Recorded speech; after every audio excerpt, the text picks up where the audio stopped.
Assalamualaikum warahmatullahi wabarakatuh. Waalaikumsalam warahmatullahi wabarakatuh. Selamat pagi anak-anakku yang soleh dan solehah. Bertemu lagi di acara Morning Motivation hari ini bersama saya Dina Sutiana dan pemateri Pak Ahmad. Pak Ahmad, guru pendidikan agama Islam. Betul. Di Seman 2 Padalarang. Bagaimana kabarnya Pak Ahmad? Alhamdulillah ya khair. Alhamdulillah. Materi yang sekarang yang akan dibahas oleh Pak Ahmad tentang kejujuran. Ya, kejujuran sangat penting ya Pak Ahmad untuk di zaman-zaman sekarang. Mungkin kejujuran zaman sekarang itu langka ya. Iya. Zaman sekarang banyak anak-anak yang bertanya tentang, Bu, boleh tidak bohong demi kebaikan? Menurut Pak Ahmad bagaimana? Nah, kalau misalnya mereka itu kalau berkata bohong demi kebaikan, biasanya disandarkan kepada cerita Rasulullah SAW yang ketika ada orang yang datang kepada Rasulullah, kemudian disembunyikan oleh Rasulullah. Orang itu dikejar-kejar sebetulnya. Nah, ketika orang yang mengejar itu datang, kemudian bertanya kepada Rasulullah, lihat orang ini enggak, ciri-cirinya seperti ini gitu. Kemudian Rasulullah dari duduk itu berdiri. Semenjak saya berdiri di sini, saya tidak melihat orang itu. Ya sebetulnya Rasulullah itu tidak berbohong.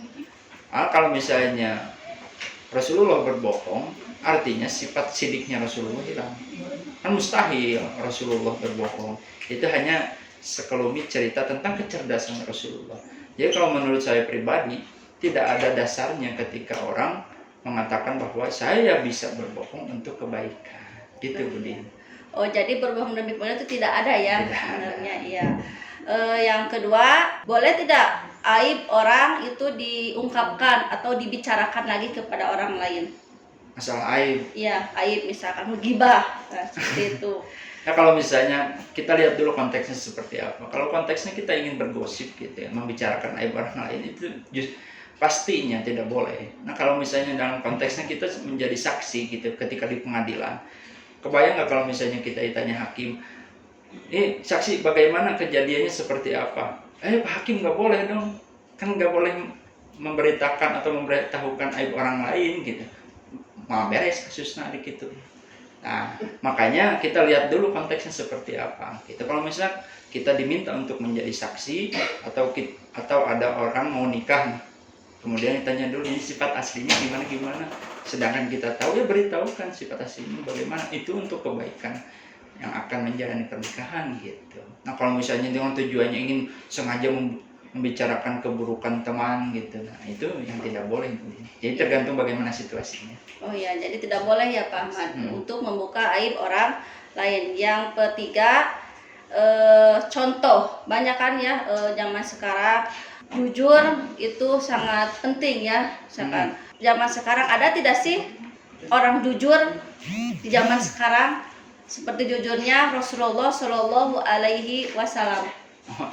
Kalau jujur zaman sekarang itu tentu banyak, cuman kita tidak tahu mereka itu di mana gitu.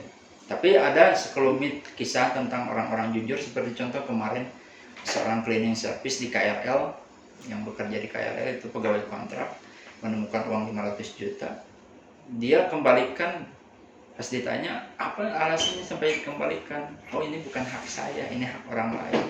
Kemudian cerita itu menyebar luas sampai diangkat oleh Menteri Pak Erick Thohir menjadi pegawai tetap. Gitu. Berarti kan orang jujur di zaman sekarang itu masih banyak gitu. Nah, kemudian kenapa kita harus jujur? Nah, salah satunya adalah keberkahan dalam hidup kita akan bertambah. Contoh berkahnya gini, ketika dia mengembalikan uang 500 juta itu, kemudian Pak Erick mengangkat dia jadi pegawai tetap. Kemudian dikasih asuransi, dikasih tunjangan lain-lain. Nah, itu luar biasa. Sudah dapat rezeki halal, kemudian mendapatkan pekerjaan tetap yang diinginkan oleh banyak orang. Gitu. Jadi menjadi pegawai BUMN tersebut. Itu salah satu sekelumit contoh orang jujur. Oh iya. Dan keberkahan. Iya. contoh jujur itu begitu benar-benar bermanfaat di zaman sekarang ya Pak Ahmad. Betul. Bermanfaatnya mungkin yang asalnya tidak dapat pekerjaan, jadi dapat pekerjaan atau keberkahan dari Allah Subhanahu wa Ta'ala. Jadi dapat disimpulkan bahwa kejujuran itu sangat penting. Seperti pada zaman Rasulullah Shallallahu Alaihi Wasallam, baik di dalam perdagangan maupun di sekolah pun juga harus jujur. Kita tidak boleh menyontek, kita tidak boleh berbohong, seperti itu. Intinya satu, kita harus mempunyai sifat jujur. Nah, kalau bicara dalam seringkali kita itu terlalu pesimis ya. Orang jujur pasti kalah sama orang yang banyak bohongnya, banyak mainnya. Padahal kalau misalnya kita ingin maju di negara, ingin banyak yang jujur, kenapa nggak kita banyakin aja orang jujur gitu? Kita latih anak kita supaya jujur. Nah itu, supaya di masa depan negara kita lebih banyak orang jujurnya daripada orang bohongnya kan gitu. Dari kecil ya, Dari kita kecil.